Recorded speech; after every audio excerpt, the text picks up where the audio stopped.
Welcome, everybody, to today's program with Maxwell Bevilacqua on negotiating essentials. Today's program is being recorded. It will eventually be posted on our website under our Lunch and Learn past events page. In the event that you think somebody else would benefit from it, or you're not able to stay on for the entire program today. Max is the principal and founder of Max Negotiating, a global negotiation advisory and training company.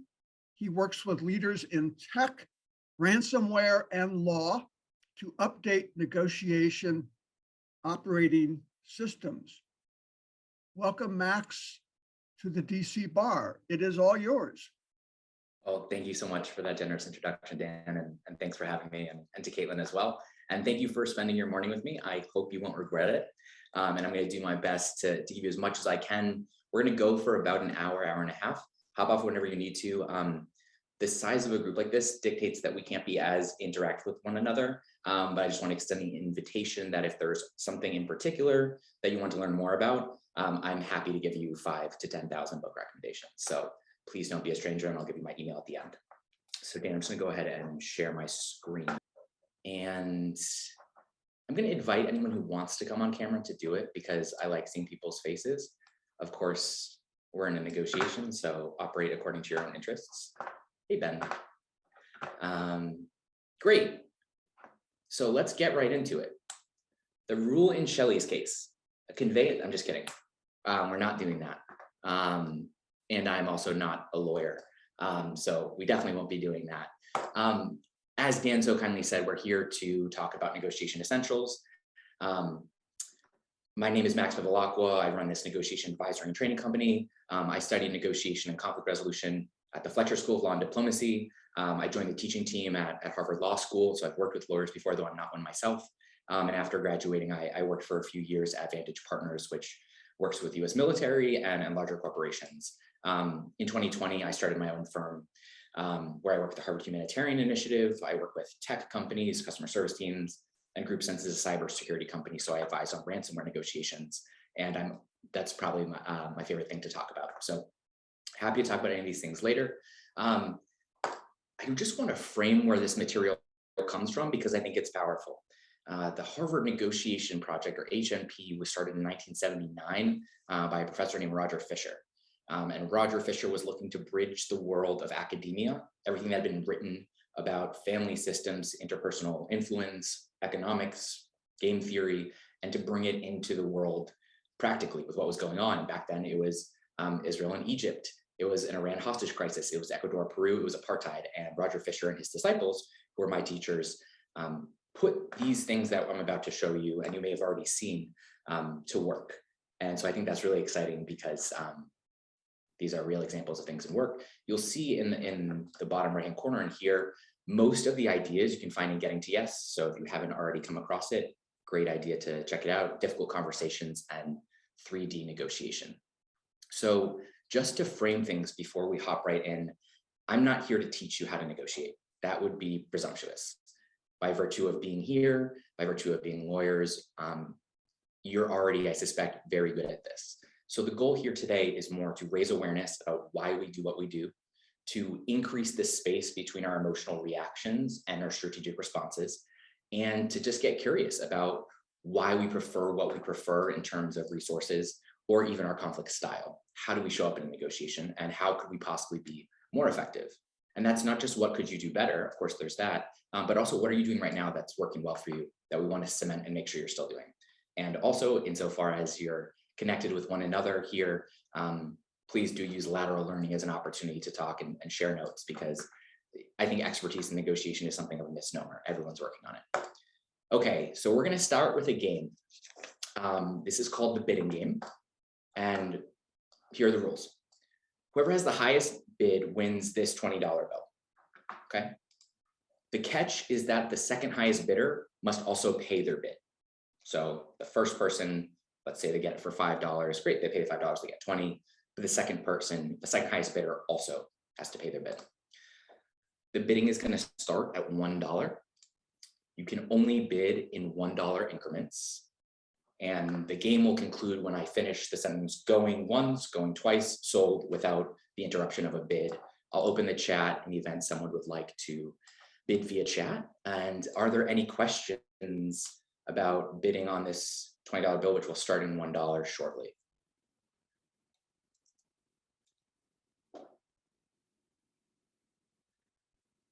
I will take that as a no, but please don't be bashful at any moment to hop in, because my goal here is for people to get something out of it. So if you want to hop in at any point, please feel free. Okay, so I am going to start the bidding at $1. Opened up at $1. Would anyone like this $20 bill for $1? Ben, thank you. $1 I hear. $1 from Ben Rowland. Do I hear $2? Do I hear $2? $2. Was that I heard something. I just want to make sure I know who it's. $2. Great. $3. Oh my, Caitlin. We're at Caitlin at $3. Let me put this in the chat so everyone can see. Caitlin at $3. Do I hear $4? Do I hear $4? Going once, going twice. Sold. Wow. Oh, sorry, Dan, thank you. I saw $5 at the last minute. We did get that in time. $5 for a $20 bid, for a $20 bill. Wonderful. Do I hear $6? $6 for a $20. Do I hear it? Do I hear it? $6 from Ben. Thank you, Ben. Thank you so much. $6 to the gentleman in back. $6. Do I hear $7? $7. $6 going on. Thank you. I see Kay Sheeran. Sorry, I don't know your full name. $7. You're in the lead. And hi, Alyssa. Or Aisa, I'm sorry. $7. Do I hear $8? $8. $8 from Caitlin Force. Thank you so much, Caitlin. Do I hear $9? $9. Going once. Going twice. I see a parenthesis that I think is meant to be a 9. Wonderful. Or you're bidding a parenthesis. I don't know how much that's worth. Okay, $9. $9. Do I hear 10? $10 for this $20 bill. $10 from Kevin Stokes. Stoked to have you here, Kevin. Wonderful. $11. Do I hear $11? $11 for a $20. Caitlin, $11. Okay, so we have Caitlin at $11 winning the bid, and Kevin still on the hook for that 10. $20. $20. This $20 bill. Do I hear $12? $12. $12. We're at 11. Going once. Going twice. $12 from Kevin Stokes. Wonderful. She now sleep. I hear $13. $13 for this $20 bill. $13. Going once. Going twice. 13. So dramatic. This is wonderful. Caitlin, $13 is a real nail biter here, folks. Okay, do I hear $14? We have Caitlin leading the bid, $13 for $20 bill, and Kevin on the hook for 12 if Caitlin wins. Do I hear $14? Going once, going twice, and sold. Sold to Caitlin Forster. We're going to get your information. I'll put it on a big check. It's going to be great. So our results of the game, just so you know, hypothetically, but also maybe really, Caitlin just paid $13 for a $20 bill. That sounds great. And Kevin is paying me $12. Why do we do this? What am I up to here?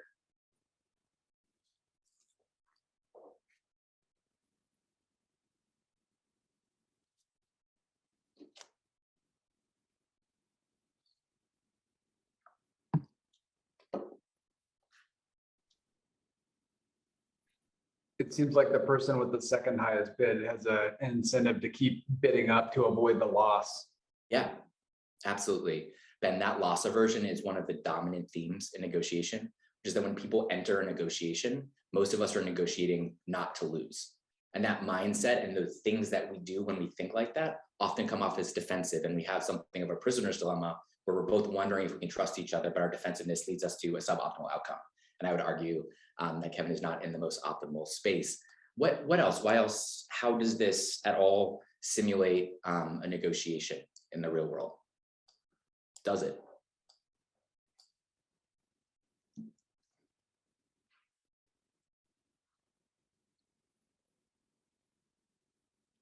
So something that I'll point out is, from a negotiation standpoint, no one said you couldn't talk about other options, right? A negotiation is rarely just about money. You know, and at the point at which you're both on the hook, in some ways, Caitlin and Kevin were in the same boat and they had a zero-sum dynamic. Yeah, Greg, I'm seeing a hand raised. Please hop in. Yeah, I was just gonna say there was an odd at stakeness. I was, my heart was beating. It's $20. It's your $20. It has nothing to do with my life. And I'm Yeah. like, well, do I want to put $10 into this game? Like, and then it's not just loss aversion. It's like, how did I get sucked in to your paradigm? Greg, as you can see, Greg Whitehair is my plant. Perfect. That's exactly right. The idea here is once you enter a negotiation. So that's first thing. Do I enter a negotiation?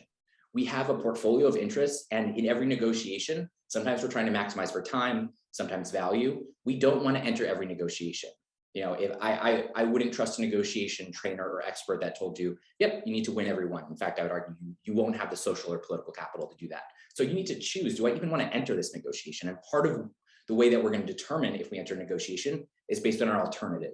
And we'll get here, but you may have heard of BATNA, our best alternative to negotiate agreement. Your alternative is to not enter and not put anything at risk. So to some degree, we're also highlighting perhaps your risk profile. Are you risk averse? Are you risk loving? Are you risk neutral? And then the big point that Greg has just made is also, once you enter a negotiation, another interest appears. You have face on the line, you have pride, and there's the feeling of not wanting to lose, and that's that loss aversion. And that can be very, very costly. And Mr. Stokes found out that for him, it cost him $12. Other thoughts? I'd be curious to hear specifically from Caitlin or Kevin or Ben, who was also involved in the bidding, what it was like to actually be in that.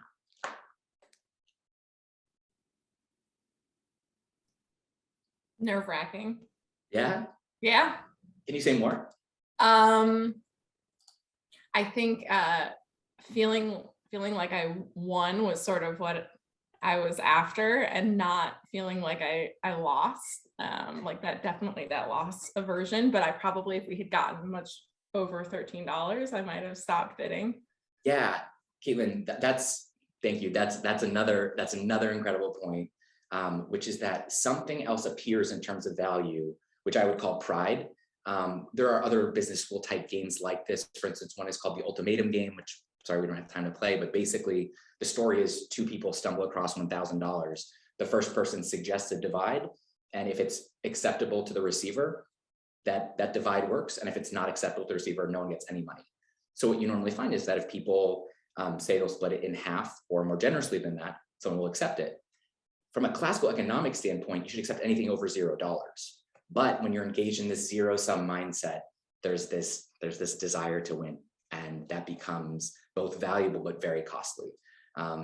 So whereas from my perspective, a lot of negotiation can be framed as egoful, I'm going to really suggest that as best you can, our goal today is to make a shift, not just to sit on the same side of the table as someone and treat it as a joint problem, and not always the case, but whenever you can, but also to take a step back as best you can and think about what you need to do to take a step back, to say, hey, do I even want to get involved in this mess? And if I do, what are my interests, and how do I check that I'm not letting my ego take away value from the outcome? So thank you for indulging me in a strange money auction. I appreciate it. Can I say something? Yeah, please, Kevin. So I love this game. And so I thought at first, yeah, at first I was thinking, okay, if I just do like wait every other time because I'm at the even, I can just get to 20. But then I thought, oh, you know, and so I guess to your earlier point about ego, I thought, well, what if I get to $18? And then I think it's Caitlin had 19, and then someone gets to the 20 before I can get there. Yeah. And then I thought like, so I've done this whole thing, this back and forth, and still lost. So then it was like the ego. So I just said, let me cut my losses. Yeah. Now instead of keep going further and further in this game. Well, Kevin and to the others bidding and to this group, either this is a very, that's a very, I think from my perspective, mature and rare outcome that someone says, okay, I'm going to cut my losses. I can tell you that I've seen this go up to $256, and I've never actually seen it not be above $20. So you really got my teaching point there, unfortunately, but also I would applaud that. I would say that this was really smart. That was skillful negotiating, because at some point you considered your interests and you chose to walk rather than get dragged into further. So, there are definitely opportunities, at one point, Kevin and Caitlin and even Ben, why don't you just agree to stop the bidding, stop the bidding at $3 and split the 17, or whatever it may be, right? Like, so you have options here to collaborate. And so this is also this idea of zero sum or not. Mr. Whitehair. I just want to add the Machiavellian thought that I think a lot of people might have. My first thought is there a way to game this? Do I bid 20, shut out everybody, no second bid, I get it, and boom, I essentially gamed the game and done here. And how often do our clients want to figure that one out? So let me ask while I have you, and anyone else can hop in, but this is to you, Greg. What would a person gain from doing that? And what would a person lose from doing that? Well, and I think that ended up being the calculus, right? So I do it, and then I'm, Mr. Clever. And let's say I have figured it out in a New York minute. Now I'm the smartest person in the room. I have a $20 bill for $20. Yeah. Oh, wow. That was, that really moved my day. Right. So once again, I'm sucked into the game, more interesting than my interests. Yes. Another wonderful point. And I'm glad that you mentioned, because there is usually, and I see that this person is not in this room, thankfully, but there's usually someone who is like, I know the answer. I know how to win this game. And usually in a prisoner's dilemma, which is a metaphor for negotiation, right? We could come to a better outcome if we cooperate, but if one of us cooperates and the other defects, I could get taken. And so we'll both be defensive, and that will lead to a suboptimal outcome. Someone always says, I know the Nash equilibrium is to defect. So I'll just defect. But what you'll find is that you actually lose with that mindset. The sayings and the learnings from game theory are very much to start with cooperation, signal cooperation again in case the person missed it, and then to do whatever they do, basically. So I'm not saying there's no room or role for defecting. And it would be very clever to say $20, take that, trainer, there go your teaching points. Absolutely, you could. And I would also make, we're always in negotiation insofar as we're always trying to pursue our interests and satisfy them. So from my perspective, if someone did that in front of a group of their peers, I would argue that they've lost some social capital. Congratulations. You just you won nothing and you took away from the group, right? So it depends on your interest and it depends on the set. So I love the point, and I'm so glad you're making it without being the person that did that. So thank you, Greg. All right, so we're gonna do another quick exercise. Sorry about that. Just for anyone else who wants to get involved. I have a car, and it's this beautiful Porsche. It's a 911 turbo, it's vintage, and it has everything that you want. Trust me, it has it. I'm selling for $25K, this is hypothetical, but I'm wondering if someone would volunteer to negotiate with me. See if you can't drive that price down. So kind of a round two of this.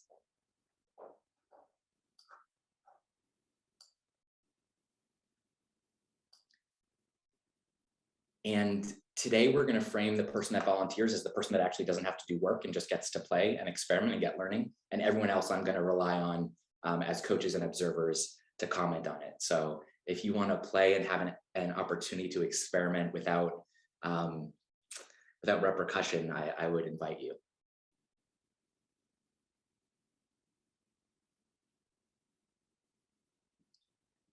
I do have an option to call. Okay, Greg, awesome. Thank you, Greg. Appreciate it, Mr. Whitehair. Thank you so much. All right, Greg. So I have this Porsche 911 Turbo. I know you're gonna love it. It's $25K.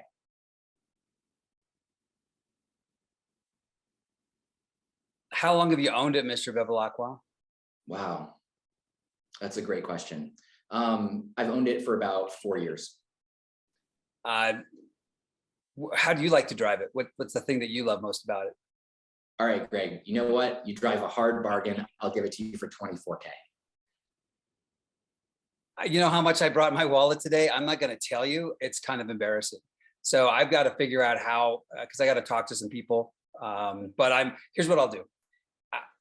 I know that you know what, for $5,000, I know I could make something of that vehicle. I haven't seen it. You tell me that you've owned it. So I'm going to trust you. And cool, I take credit card. I trust you. You look like a trustworthy guy. We could do loan, credit. You can give me your shoes, whatever. So you're saying 5K. Wow, that's insulting. That's very low. I feel challenged as a man, and I'm getting very angry, and I'm not comfortable talking about my feelings. So I'm going to say, fine, 22K, final offer. And, and the comment from Kristen is great. We're going to get there, but 22K, fine, final offer. It was not my intention to cause this to be a personal piece, even though, of course, I asked you several personal things to start this and then insulted you. So look, at 22, I guess I'm insulted. Do you imagine that I'm just going to take a pig and a poke? I mean, Yeah. I don't understand where you come from, and where I come from is I'm hedging my bets. I'm relying on a lot here. I think at 7,000, Yeah. I can balance off the pieces that make me the most nervous about this transaction. Okay. I mean, first of all, to address the fact of who I am, I'm a prince. I'm royalty back where I come from, and I can do what I want, and I inherit a caste that's higher than some other people. So that's why I talk the way that I do. But you make good points, and I really like you, man. Like, it's really great, and I don't have a bad relationship. So I can tell you, out of respect, 20K, take it or leave it. Oh, we're at take it or leave it already. I know we don't have a lot of time. Well, I'm going to have to decline that. Okay. But I've got to take it or leave it at 13. It's a Okay. key number for me. Yep. And so that's where I'm willing to stand in the gap. Okay. So we're gonna press pause on the exercise. Greg, that was fantastic. I think you already know what I'm doing. I've already kind of subliminally told you, is I'm trying to simulate positional bargaining. And so Greg was, again, trying to push against the teaching points, very skillful in asking questions. And I want to note that because that is great behavior. And even being kind enough to address my ridiculousness. But what I'm arguing here is that most people, or some people, will understand negotiation as positional bargaining. And this is one model, right? You have an offer, 25K, you have a counter offer, 5K. I give you a last offer at 24K. I got a last offer, I'm sorry, it was maybe 7 or 9. 13. 13, okay.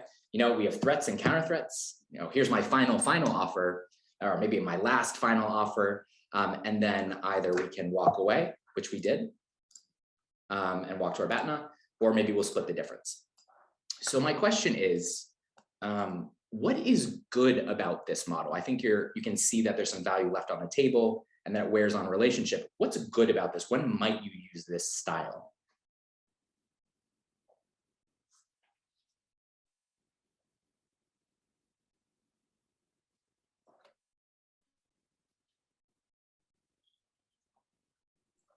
When you don't care about maintaining the relationship? For sure. Yeah, absolutely. And so what about it more specifically when you don't care about the relationship? What is it good? What does it maximize for?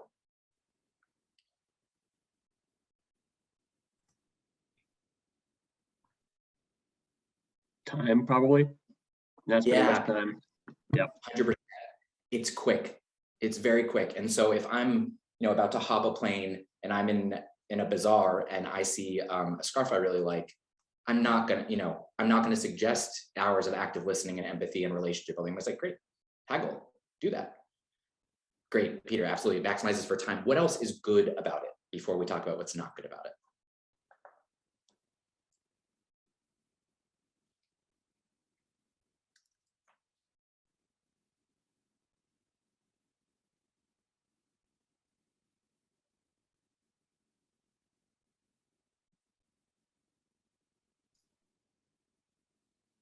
Yeah, okay. I would just, it's very unambiguous.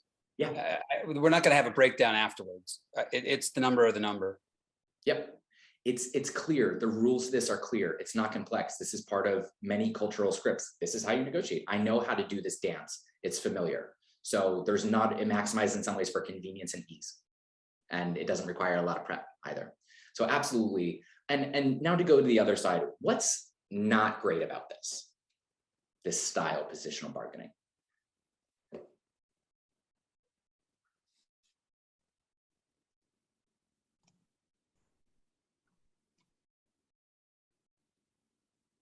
It's kind of like a one-shot deal that you're not building any sort of relationship. So it's this transaction and you're probably done. Right, exactly. And I'm hearing echoes of Caitlin's point as well, is it not only does it not build a relationship, it wears on it. And one of the reasons it wears on it is because in some ways, every time you're speaking, you're lying, right? When I say final offer, and then right after I give a final offer, I'm demonstrating that what I say is not to be taken at face value. And that if you push on it, I'm actually incentivizing you to behave badly to win. So absolutely, it doesn't build a relationship when you might need it in a long protracted process that has multiple issues. It might be good for a single issue, but when you're dealing with multiple, you probably need that relationship to get through it. And this does not help. It wears on relationship, absolutely, and trust. Anything else?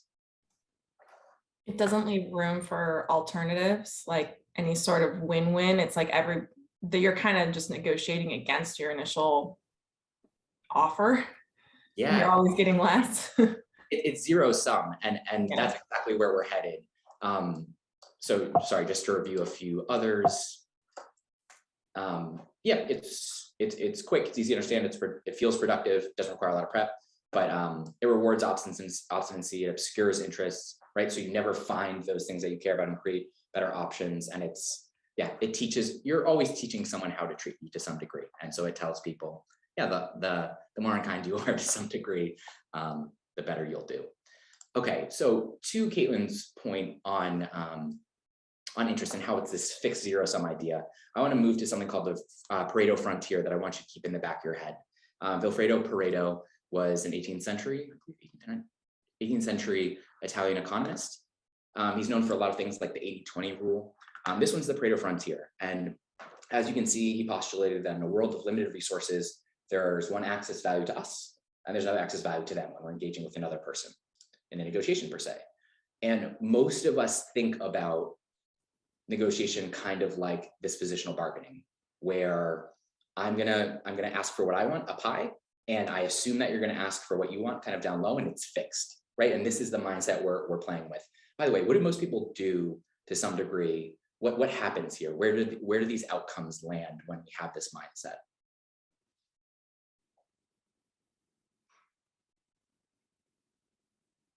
So if I go really high and someone else goes really low, what is an easy way to settle that?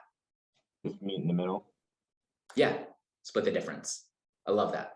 Yep, you split the difference. And the problem here is that splitting the difference is often arbitrary, right? So at one point, Greg was at 13 and I was at 20. So at some point, I think a natural move would have been, sorry, math on the spot here, 17,000, right? Or 16,500. That would have been the natural move. And so in some ways that seems fair, but Kristen's point, asked for a Carfax report, that was an advanced 7 elements move, which is where we're headed. That was introducing objective criteria. Tell me why this is fair. So in a way, you sacrifice objective criteria, you end up with arbitrary results and arbitrary outcomes. But yeah, that's what happens. And so there's this idea of the Pareto frontier, and each point on the Pareto frontier is the best, the optimal value you could have without making the other person worse off. And most deal results end up around here, right? We wear on the relationship, we see it as zero sum, and sometimes even splitting the difference is even a desirable outcome, because we're just trying to get something done. Yeah, this is typically what I see. I'll be very curious to get your thoughts based on your experiences, but we see a lot down here. And what that means is that everything in this upper right-hand quadrant in the Northeast is wasted value. And that's the idea here, is that when we think of things, at least when it's complex, when it's not a scarf in a bazaar, when it's complex, that if we think about things as zero sum, if we get involved in a $20 bill auction, we're not only are we not going to do well, but we're wasting value for both of us, right? We're both worse off. We'll end up actually even worse than a split down the middle potentially. So that's the theoretical. This concludes our theory portion. This is the theoretical shift we're looking to make, which is to move from zero sum positional bargaining, me against you, and to think about, is it possible that we could capture value together by talking about what's important to us, our interests, and creating higher value options? And so my question now is, how do you get people to talk about their interests, to come up with these creative deals? For instance, yeah, let me get out of the way of that question. How do you do that?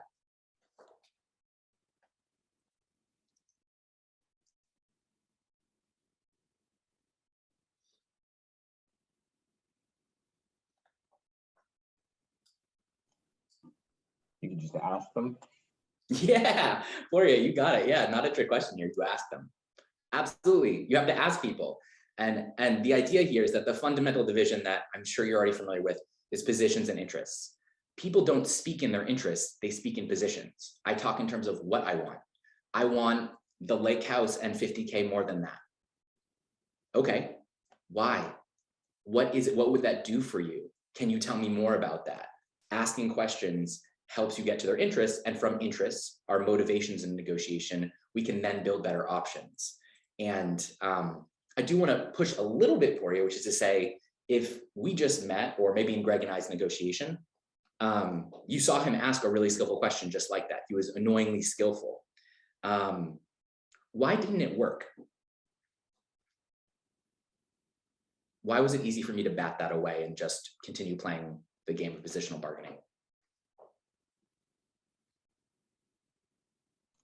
Which question was it that that you? He said, batted away? how long have you had the car? Can you tell me more about it? You know, this was in some ways, I think, an interest type move, but I didn't respond. And why might we imagine that's someone who's just met not being receptive or responsive to the question, what do you care about? Maybe because they think that sharing that information puts them at a disadvantage. Yeah, absolutely. Isa, I'm sorry, I might be butchering your name, but I saw you come off mute. Did you want to hop in? Yeah, I was just going to say maybe the responses aren't great responses. Yeah, absolutely. Absolutely. And Greg, I saw your hand. I don't care about you, right? So Yeah. I don't care for you to know about me. I don't care to know about you. We're not here on that. It's like going to the bazaar and, you know, it's $20 for the blanket. Well, tell me more about your children. No, I won't. Exactly. And we call this earning the right to inquire. You're all saying this perfectly. Greg and I didn't previously have a relationship. It's also an unlikely scenario given it's like very prone to haggling in terms of that type of interaction because it's only a single issue. But exactly. Yeah, exactly. And Poria, you're very much, and please, if I'm butchering anyone's name, please correct me. You're articulating really well the mindset of this prisoner's dilemma. What's called the negotiator's dilemma is the fear that if I share information with you, you'll use it against me. But if we want to get to that upper right-hand quadrant in the Pareto frontier, we need to share information so that we can generate higher value things. So I don't mean to only spend a moment saying it, but it's such a huge thing. You need to take care of relationship and communication to get to that place where someone is willing to share their interests with you. And that is not easy to change that game based on when someone wants to play a different game. So this is a really crass example. I hope no one had ancestry on the Titanic, but I like to think about the Titanic because it sunk from the part of the iceberg that it couldn't see. And so the big metaphor here is that positions are what we can see on the surface of the water. It's what people ask for, it's what people want. And interests are everything, the very significant amount beneath it, which is much bigger. And if you don't know about that, maybe it will hit the hull of a boat and sink it and turn it into a blockbuster movie, which I guess on the whole isn't so bad. Any thoughts here? This is, I would say, the central thesis of interest-based negotiation, which from my understanding is what's taught in every business school, law school, corporate training. It comes from this, the idea that people are representing their positions. That's how we know to talk. Those people don't walk around saying like, you know what, based on like my attachment style with my mother and, you know, based on my preference for risk and this and that, you know, I do prioritize security over safety, or I am risk. People don't speak like that, at least not in my experience. So, but this is the fundamental shift we're looking to do. Any thoughts here before we move on?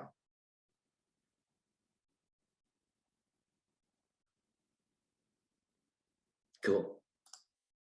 So this is the main thing that I hope you'll take away today. I hope you take away everything, remember everything. But if there's one thing you take away, I want it to be this. And actually, let me take a step back. Use whatever's effective for you. Use whatever works. That's the litmus test of what's good. Does it work for you? I would suggest, at least in my experience, that the 7 elements, what I'm showing you here, is the most comprehensive and MECE, so mutually exclusive and collectively exhaustive model for a negotiation, which is to say that whenever there's a negotiation, these 7 elements are at play.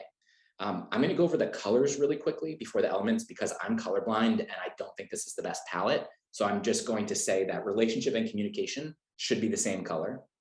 And those are the enabling elements. They're the elements you need to deal with before you can get into the green elements. So relationship, what is the history and power dynamics amongst the parties? What are the levels of trust? Is it a father and son? Are they coworkers? Did someone to a large negotiation send someone junior, right? Communication is two things, and I think it's the trickiest element. Communication is all the information I'm sending to you, whether I intended to or not. So in anything that I say and do, it's the information I'm sending you. And it's also the process of a negotiation. It's managing the flow of that information. So for instance, if someone said, hey, can we take a break? That's an adjustment to the agenda, to the process that affects the flow of information. So also communication. So communication is a really interesting box where we can think about the container of the negotiation and where we want to have it, who we want to be present, who's owning the agenda, who's taking notes, all that kind of thing is communication, very important. So we need good enough flow of communication and good enough relationships to get to our green elements, which are interests, options, and criteria. And to me, the middle elements, that middle row, kind of like a skee ball or a trap, looks green to me. So those are all the same colors. And the reason that they're green is because they're value generating elements. These are the elements where you can increase value, which is to say they're really safe spaces to reframe the conversation to in the event that you get stuck. So interests, again, not what we want, but why we want it. Our deepest motivations and concerns are reasons for motivating what's bringing us to the negotiation table. Options are potential components of a deal, things we could do to satisfy the party's interests. And we're about to do an exercise, so we'll get there. So again, options, the way we remember this is that options are O, on the table, things we could do with the other party that would satisfy both of our interests or all of our interests. Lastly, we have criteria. You can call it fairness, you can call it legitimacy, you can call it objective standards, it doesn't matter. It's fairness, basically. Just like Kristen said, a Carfax. That is the quintessential criteria move. Great, I hear you saying 24K, I hear you saying 25K, great to meet you, by the way. What's the Carfax? What does an objective neutral benchmark say? What would be fair? And so I also want to suggest that while criteria like Carfax can sometimes relate to an outcome, what is fair, criteria and fairness are also built into the process. And you'll know a bit more about this than me, but I think it's Ken Feinberg, who is head of the 9/11 Victim Commission, and he had to value the lives of victims of 9/11, and that was a tough business. And one of the takeaways, at least from my reading of his book, with like valuing the life or something like that, was that just giving families the opportunity to be listened to tell their stories, absolutely affected how they perceived the outcome. Meaning that how you conduct a negotiation is actually a product or can materially affect the outcome. In fact, process will likely determine the outcome. So that's to say, I'll use a silly example, but it's one that maybe resonates. Maybe you're in a class, you're in law school and you get an A from a professor that gives everyone A's, or it's just notoriously easy. Okay. But maybe you get the 1 A- and there's only 1 A- in a class of 300 and you have fantastic comments on it and you demonstrated growth because you started at a C. The idea here is it's that we can sometimes be more happy with a not as good outcome, which is just a long way of saying that the process and managing perceptions of fairness in both the outcome and the process is very, very, very important. So lastly, we have alternatives, which should look red because the idea here is I'm trying to communicate danger to you. And commitment is meant to be yellowish because I want you to use caution here. So alternatives are away from the table, things we can do unilaterally without the other party. And so while options and alternatives in English, I think effectively are the same thing, in negotiation speak, they're very different. Options are things we could do together. Alternatives are things I can do on my own. The idea of a BATNA, your best alternative to a negotiated agreement, is huge. So our best alternative is looking at all the things I could do without the other person. What's my best option? Because that's the benchmark against I'm measuring a deal.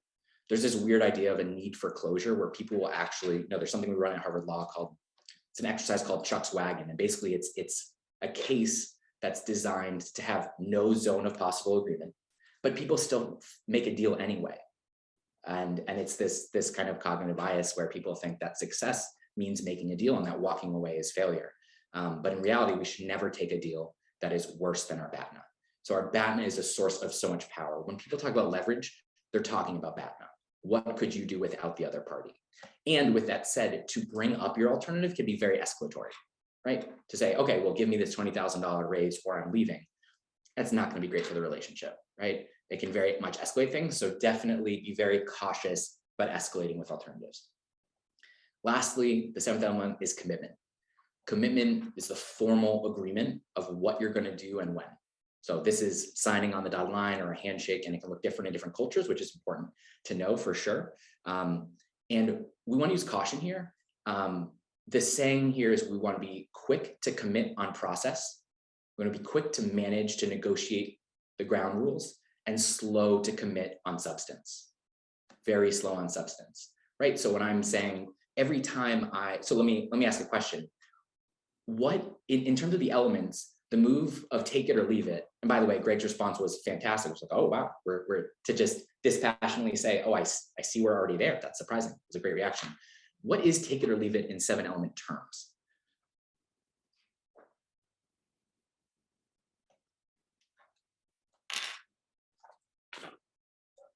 Sorry, let me pull up the chat.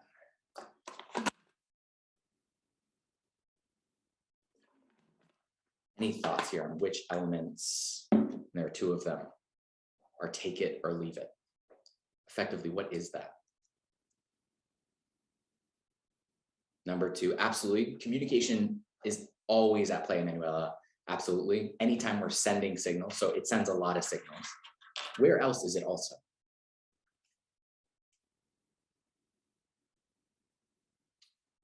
Number 4, options. You know, that's so interesting. This is actually, I won't get into the inside baseball of it, but that's a very fair response. It is an option, but because it's an option that I'm offering, I'm pushing towards commitment. So yes, it is something we could do together, but the way I'm saying it, I'm looking for a yes or a no. So alternatives are what happens when we say no to a deal, and commitment is what happens when we say yes. So take it or leave it is basically yes or no, alternatives or commitment. Sorry to make you jump through hoops to just try and guess what was in my head.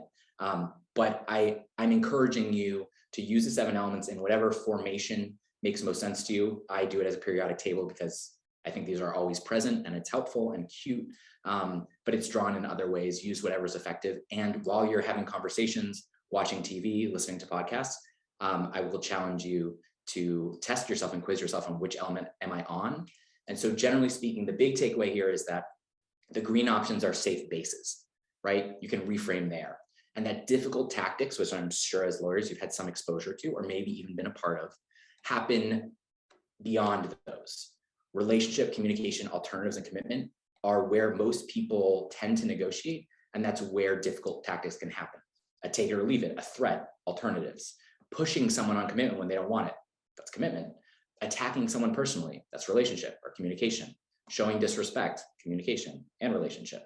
So in short, relationship and communication are the enabling elements that allow us to get to interests, which lie beneath positions. We try and get options to address the party's interests, and we choose from the most appropriate options with criteria, independent, third-party, neutral benchmarks of fairness.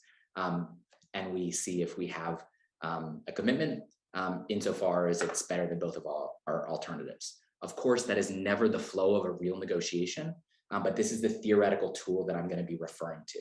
And before we explore each element more deeply, I want to stop here for any questions, thoughts, feelings, remarks. Actually, I'm wondering where the process figures into this. Perhaps it's in communication, but I'm thinking about back when I practiced, you know, I practiced pre-mediation. And then when we started mediating,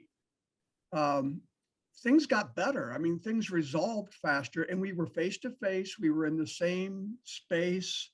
We were communicating. You know, clients were directly involved and all that sort of thing. So is that part of the communication process, the process itself or the procedure? First, thank you for the question, Dan. Absolutely, it's communication. But you're saying something that I think is important, is which I think you could break out another element and just call it process separately, because it is confusing because it has this double meaning. because it's all about the flow of information and creating the container. So something like mediation or saying to the parties, hey, before we have a joint session, we're gonna have private sessions. That's a communication move to lay out the process of how we're gonna communicate. Absolutely. And strong negotiators are what we call dual track negotiators. They're managing both the substance as well as the process and relationship. And so one of the things that you see in positional bargaining is the conflation of substance and relationship. Maybe you've seen someone say like, hey, it's me. Like, can you take 10% off? Like, because, you know, we drank together in high school, or we didn't, sorry, lawyers in college. Maybe, but you can see sometimes that the difficult moves conflate relationship and substance. And the thesis of interest-based negotiation is you don't have to choose between being a hard bargainer, someone who will sacrifice relationship for substance, or a soft bargainer, someone who will sacrifice substance for relationship. You can and should do both. You should be assertive and you should be empathetic at the same time. And absolutely, Dan, to your point, you know, when I'm looking at a negotiation or when I have the pleasure of mediating a divorce, which I'm doing currently, it's all about process, right? Before we, especially when people are heated in their strong negative emotions, the first thing we're going to do from a communication standpoint is let people release some pressure, right? We're going to talk to them, we're going to let them talk, we're going to listen to them, we're going to demonstrate the corrective experience of how we want the communication to look.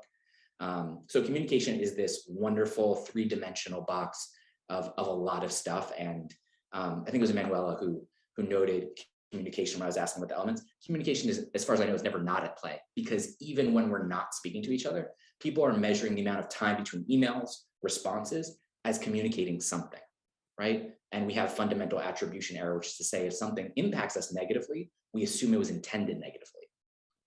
So the big shift, and we can go further in any of these directions, the big shift in communication is separating intent and impact as two separate things. I see Ben's hand.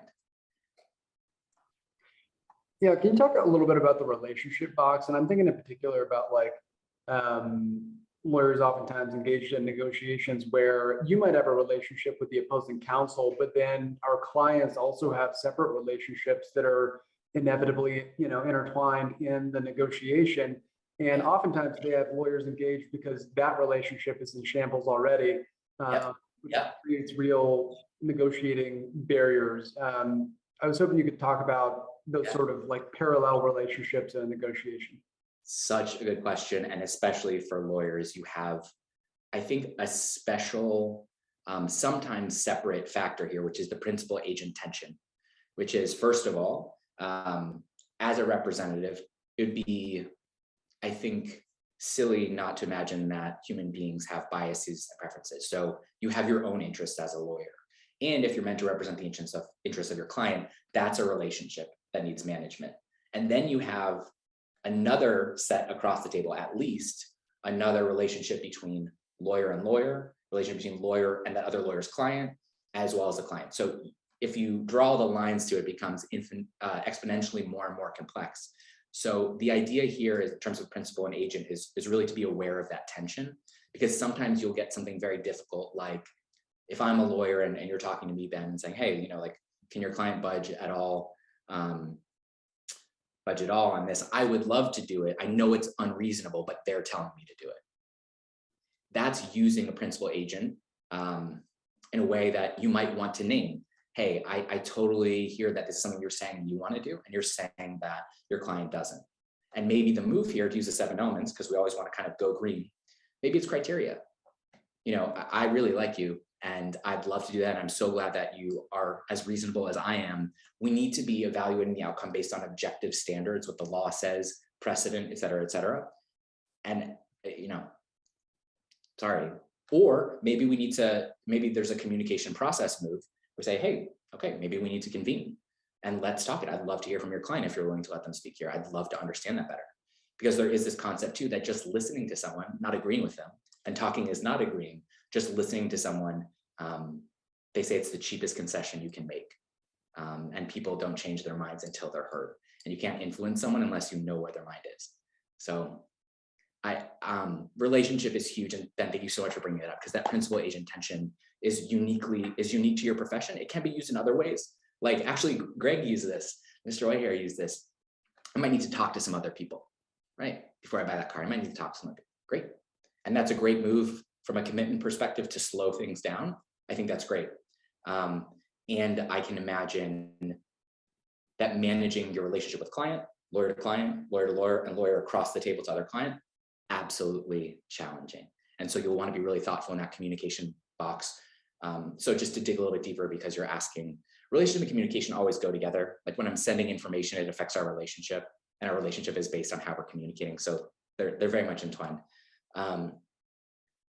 Yeah, and you're going to really want to think about within communication, the 5 Ps, and I'm inevitably going to forget some of them, but one of them is place, and one of them is people, right? So who you invite, when, what's the purpose of the meeting, who's showing up, where is it, who's running the agenda.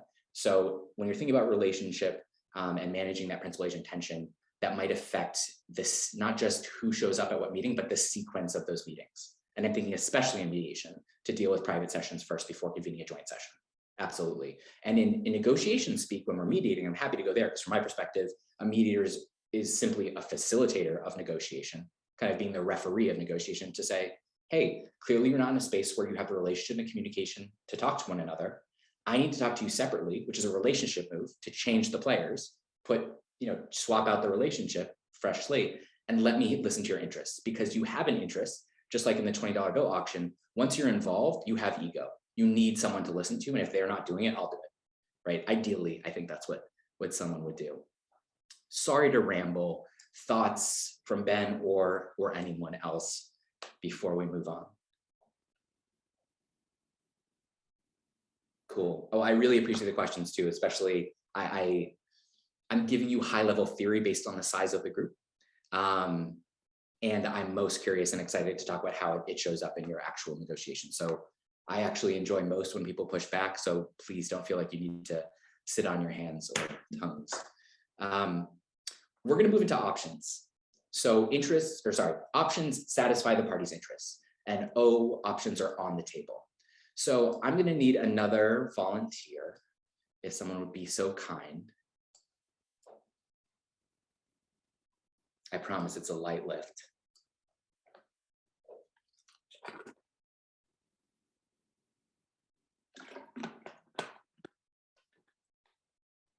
All right, I'm going to call a random name. Steve. If you're present, Steve, you've been voluntold.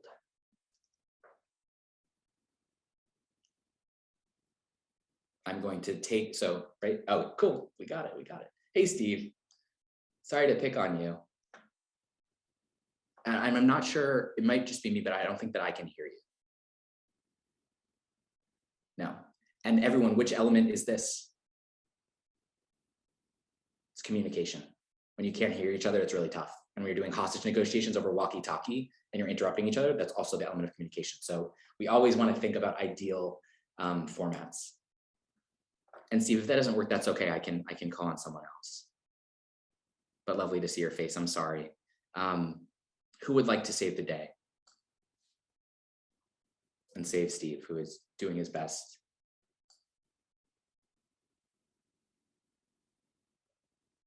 I will do it.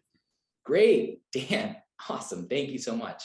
The man with the plan, Dan. Okay. So in this scenario, I'm looking for an apartment, and you're working on behalf of a realty company. And so I'm telling you, hey, Dan, I want to live on the 4th floor of this building.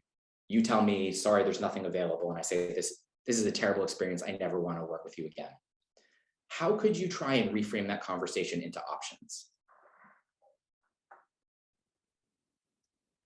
Well, I would offer to show you what we have on the 5th floor. Great. And so, yeah. And maybe subtly suggest that there's something bad about the 4th floor and you wouldn't want it anyway, but take a look at the 5th floor.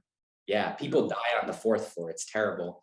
What would you say to move me? So let's say you suggested the 5th floor and talk the 4th floor down.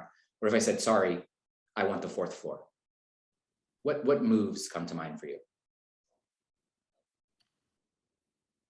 I would try to get you, to get face to face and to get you on premises someplace, Cool. to actually see it. Relationship. Because that sounds like a kind of strange, position to be in? Well, I absolutely have to be on the fourth floor. Yeah. I mean, maybe, maybe there's somebody on the fourth floor that they want to try to, stalk or something like that. I don't know, but I would, try to get them on site and looking at something. Okay. So very interesting. And you said it, Dan, it's a position. So if we want to move from positions to interests, how do you make that move? I'm saying I want the fourth floor and you're trying to understand what my interests are. What do you say? I would put little or no emphasis on the no, you can't have the fourth floor, but all the emphasis on what you can have on the third floor, as well as what's available on the fifth floor. And let's meet and take a look. Cool. And that reframing, focusing on the positive and playing with loss aversion and hyperbolic discounting, that's communication. That's great. That's framing. I'm seeing something in the chat, which I think is a very solid move, which is, why do you want that? Why the fourth floor? What are some interests before? Because Dan, you've already suggested really well, let's just move to options. Maybe there's something else. And maybe just for the sake of breaking this down, maybe we want to understand the interest first. And so I'm curious, you've named one already, Dan. Maybe I want to stalk someone. What are some other reasons I might want to be on the fourth floor?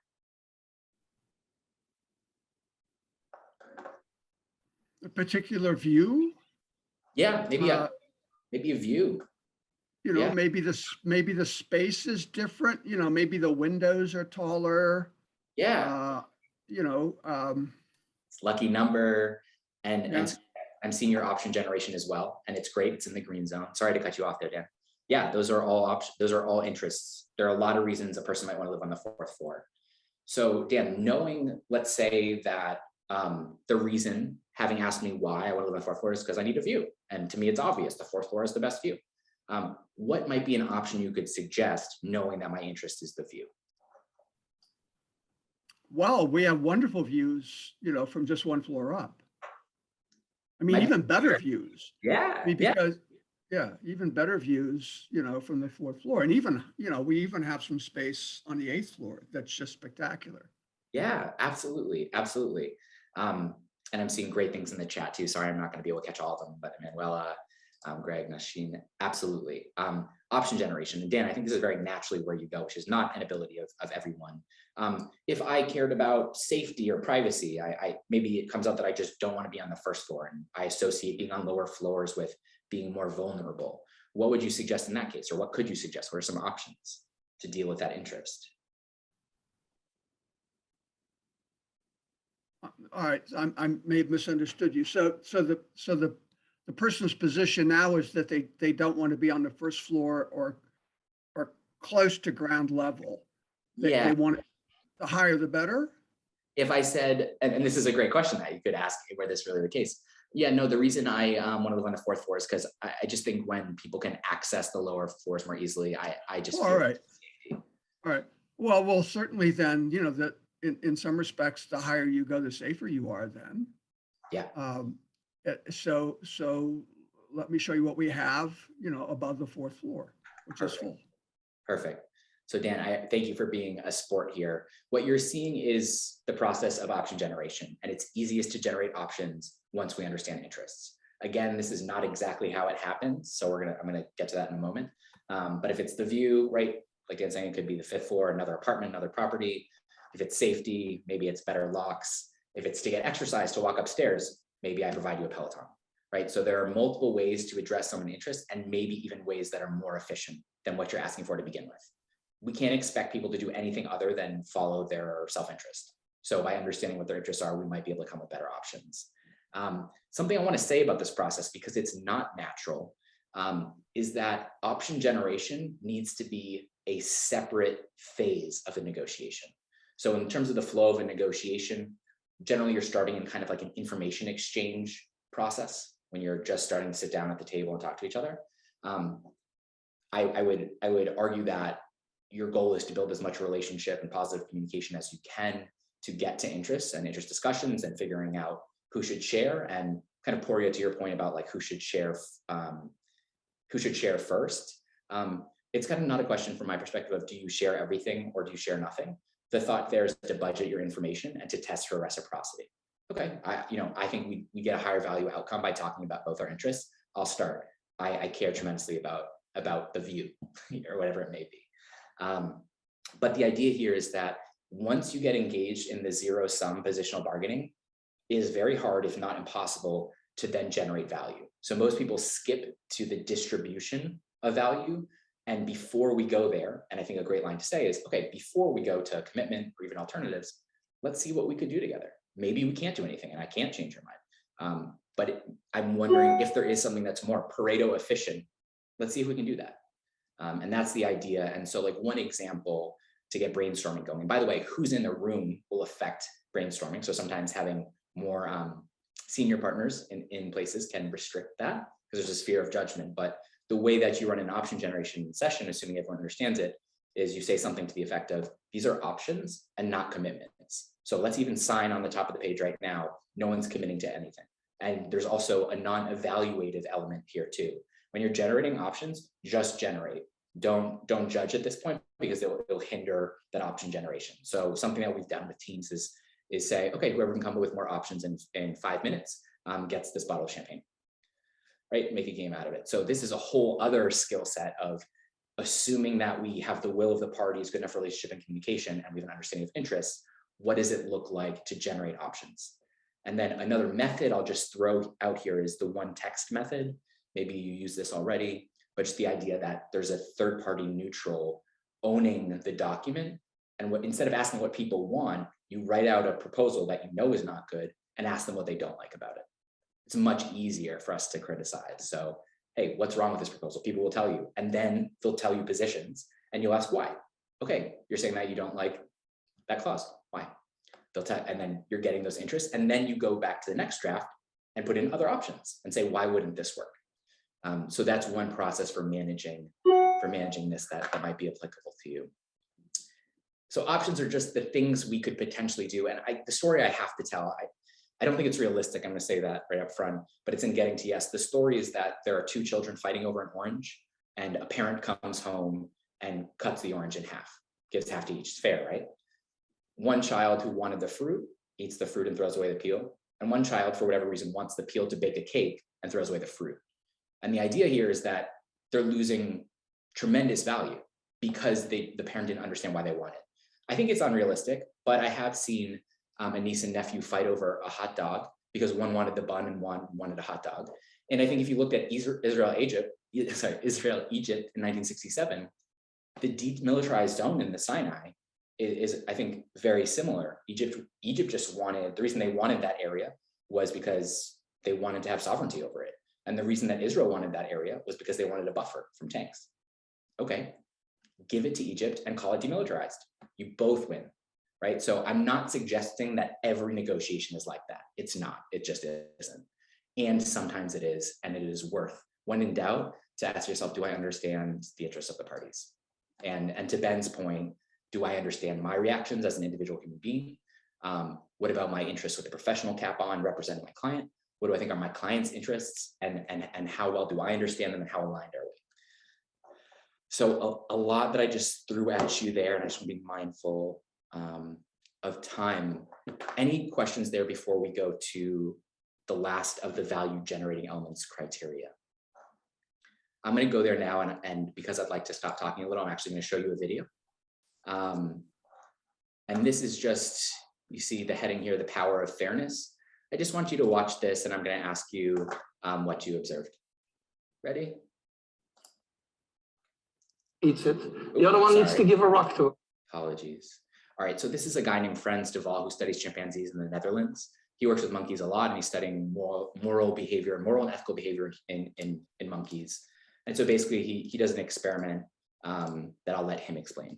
This became a very famous study, and there's now many more because after we did this about 10 years ago, it became very well known. And we did that originally with capuchin. So finally, we started out with capuchin monkeys. So what we did is we put two capuchin monkeys side by side. Again, these animals, they live in a group. They know each other. We take them out of the group, put them in a test chamber.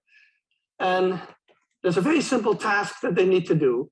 And if you give both of them cucumber for the task, the two monkeys side by side, they're perfectly willing to do this 25 times in a row. So cucumber, even though it's really only water in my opinion, but cucumber is perfectly fine for them. Now, if you give the partner grapes, the food preferences of my capuchin monkeys correspond exactly with the prices in the supermarket.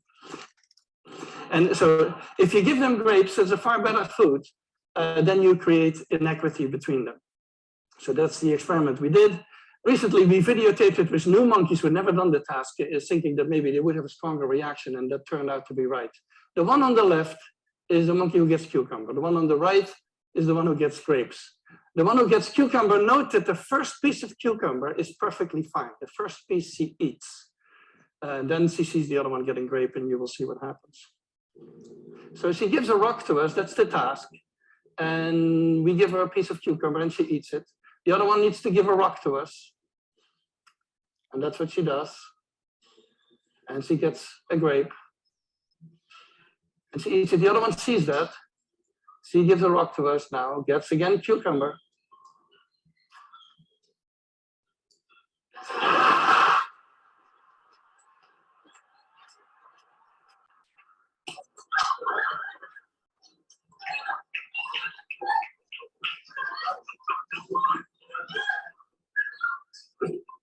She tests the rock now against the wall. She needs to give it to us. And she gets cucumber again.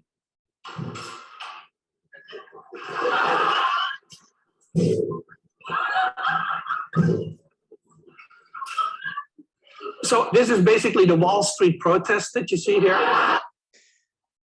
So thank you for indulging that video. For anyone who is feeling any type of emotional reaction from watching that, I'd be really curious to hear what you observed and why you have any type of feeling about it.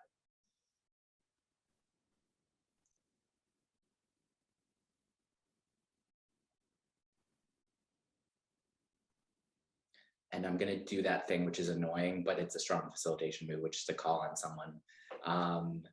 Brenda, I'd be so curious if you have thoughts on this. And of course, if you're indisposed, no worries. Well, it's an obvious unfairness. They're doing the same activity, but they're getting different payment. Yeah. So somebody needs to alternate or something in order to create some equity there. Yeah.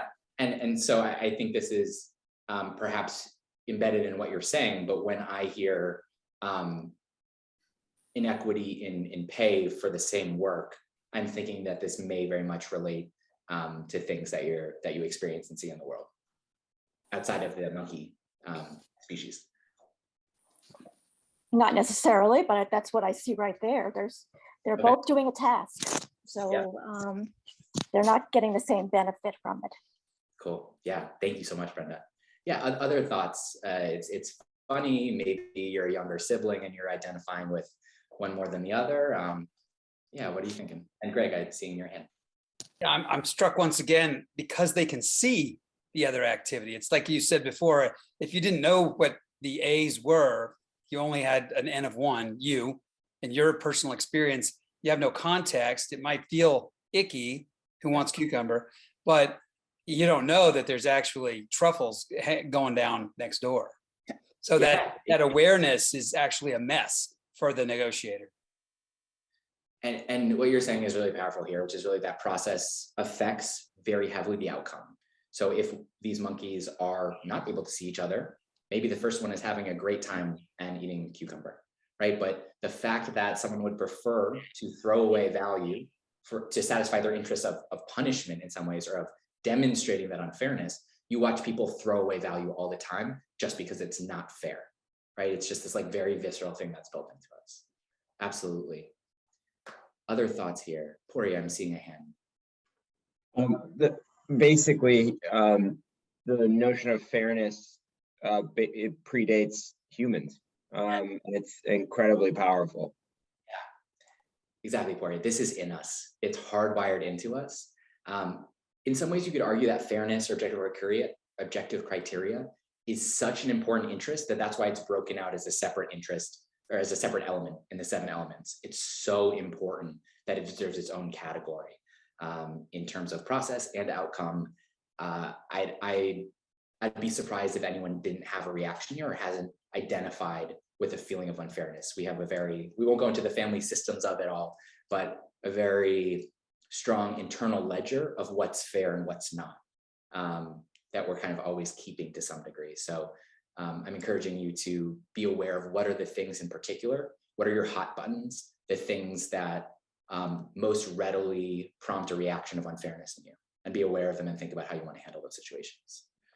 Great. So I just want to do one more exercise to illustrate alternatives. I'll open this up to the group. Alternatives are away from the table, the things that we can do without the other person.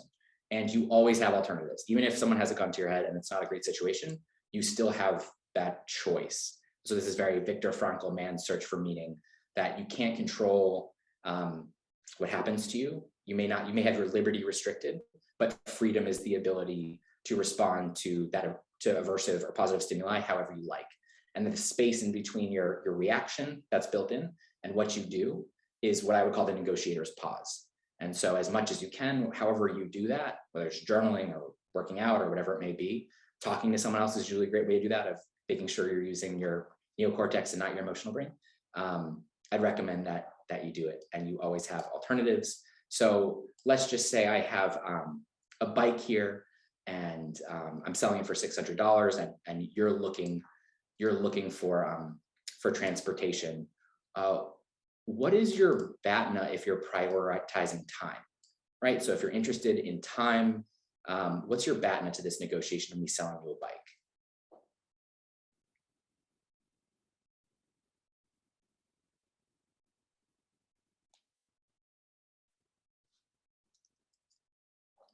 What are the things you could do that aren't the bike? Very fair asking price. Be bullish. You don't have time to negotiate. I see. Yes, you could absolutely say that I care about time. Absolutely. I'm thinking about, in terms, I should have said this better, transportation. If you're picking a mode of transportation and you're trying to maximize for time, what might you choose instead of biking to get to work? Take the bus. The bus, that'd be quicker. And what if you're trying to maximize your savings? What would you choose for transportation? What's your BATNA there, if that's your primary interest? Walking. Yeah, walking, fantastic. And what if it's convenience or ease and money and time don't matter? Taxi. Yeah, Uber, taxi, Lyft, sure, you got it. So the idea here is that even though I've represented something to you that is this two-dimensional model, it totally varies depending on your interests. And I had urged you, for the success of both you and your clients, whether professional or personal, to measure a negotiation, not based on what the other person got, because you might be throwing away some cucumber, but based on how well it satisfies your interests. And the idea of interest is flawed. They are our motivations, but the reality is I both want to stay healthy and spend my life eating Domino's pizza, right? So we have a portfolio of interests that often compete. And so this is kind of like the next session, if you want to keep talking, we also have, we're negotiating with ourselves all the time. We have internal family systems and internal voices that encourage different things. And those are negotiations that we're having all the time that affect our negotiations with others as well. So in short, I'm curious what your interests are. I'm curious how they show up. I'm curious how they're different in your personal life versus when you are an agent of a principal. And the 7 elements generally, I think it's not only a good tool for preparing for a negotiation, to consider each one, how's the relationship, what are their interests, what are mine, what are theirs. It's also a way of measuring success too, right? Is the relationship good enough for the scenario? Is the communication sufficient? Or are we hearing each other? Maybe even literally, right? Maybe we don't want to do Zoom. Do I know their options? Am I picking the best option? Am I picking the fairest option? Is it better than is the outcome better than my alternatives? And is the commitment realistic, right? Because you can say yes to something, and without planning, that will come back downstream to bite you. I've gone through a lot, and I'm going to formally end my talking portion and presentation. I really appreciate your being here and getting involved. I know you have a lot of things to do, and it's also the morning. So I'm very grateful for all of your participation, and especially those who I picked on. I guess, sorry, just one last thing. generally think about on a spectrum of assertiveness and cooperativeness where you are. We have different conflict styles. We can compete, we can compromise, we can avoid, we can accommodate and collaborate. And very roughly, I did this right before, so I'm sorry. It graphs onto the Pareto optimality curve, right? And so this is just to say, get curious about how you show up and what your reactions are in a negotiation. And collaboration is not always the most efficient thing, right? If your primary interest is time, maybe you do haggle, right? But when you have complex issues, and I'm thinking particularly at work, in your capacities, you might think about where do you tend to go and why is that? Do you tend to avoid, do you tend to accommodate? And what might you like to work on? Which area feels the most difficult and challenging? And I'd encourage you to experiment safely with pressing into the styles that aren't as natural for you. And I would argue that your strength or that your weakness is an overuse of your preferred style that you're strong in, right? A competitor is fine and well, but when they're competing all the time, when you're just trying to enjoy, it can be tough. Avoiding can make a lot of sense sometimes. Maybe you don't want to enter the $20 bill auction, but if you do it too much, it's probably a weakness as well. Okay, that's everything. I'm here. I have time. I can send you anything that would be useful to you in terms of negotiation. Wishing you well and happy negotiating. Thank you so much, Max. That was terrific. Does anyone have any question or comment for the good of the order? This just made me remember that back when I practiced, my negotiating skill set really got much better after I did some traveling in Egypt, particularly Cairo, because everything is a negotiation there. I mean, a taxi ride, anything you buy, everything is subject to negotiation. There was a famous ad for a law firm in Cairo that said contracts negotiated and renegotiated. And you just have to do it to get by. Whereas in our culture, you do so little of that sort of street negotiation. It just doesn't happen, you know. And Dan, I think what you're saying is really, really important there. Not just that the 7 elements look different in different cultures, but I notice, at least in the American workplace, conflict aversion, right? And I would argue that's deeply inefficient, right? So I know a reason, because I can tend towards avoidance, is because I have a fear that if I bring up a substantive issue, it could affect the relationship. And so the reason that the 7 elements, and this is really inspiring to me, which is to say, you can separate relationship and substance, and you should, right? I feel this way about you in our working relationship and I care. And based on these objective standards, it doesn't meet my interest, right? It's okay to disagree. It's okay to say no. So, you know, when we're getting more tactical, maybe you've read Never Split the Difference by Chris Voss. One of the tactics is to get someone to say no early. I think it's a little, by the way, tactics without strategy is not advised. But tactically speaking, to get someone to say no and to show that you're okay with their saying no is powerful. It demonstrates psychological safety. So long way of saying, Dan, yeah, absolutely.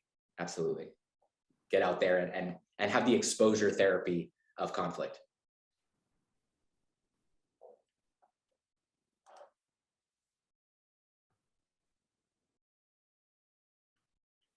I did let folks know that I'm happy to send the slides that Max used today to you. You can just send me an email, or I assume, Max, you'd be happy to provide them. But I've got a PDF of the deck. If anybody wants them, just send me an email, dmills@dcbar.org, and I will send you a copy of the slides. And I'll put my email in the chat here. One big thing that we didn't get to talk to just because of the time is identity and how people get treated differently in negotiations and the costs of negotiating. So I hate to not be able to touch that, but specifically if you're looking for readings on that, I'd love to talk more or send you to someone that you might prefer to talk to. Terrific. Thank you so much for having me, everyone. All right. Thanks, Max. That was terrific. Really enjoyed the program today.